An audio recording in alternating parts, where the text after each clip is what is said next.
18 పడిమెట్ల పైకెక్కి గుడికేగు భక్తులకు ఎదురొచ్చే బంగారు స్వామి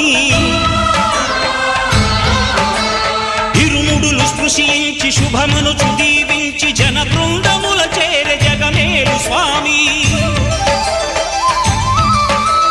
తన భక్తులొనరిల్చు తప్పులకు తడబడి ఒక పక్క ఒరిగెన ఓంకారమూర్తి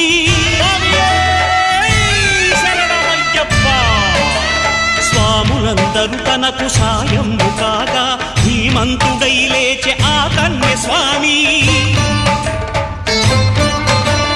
పట్టబంధము వీడి భక్తతతికై